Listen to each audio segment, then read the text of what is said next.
Тя има 14 конеца и съчетава два персонажа в себе си. Купичката и момичето. Добре?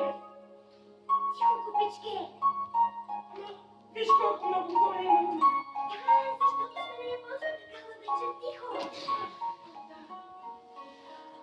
Уме е персонаж, който е омагьосан от майка си, защото тя остава без родители и открива в течение на пиесата, че не трябва да се влияе от мнението на другите хора, които се подиграват заради купичката.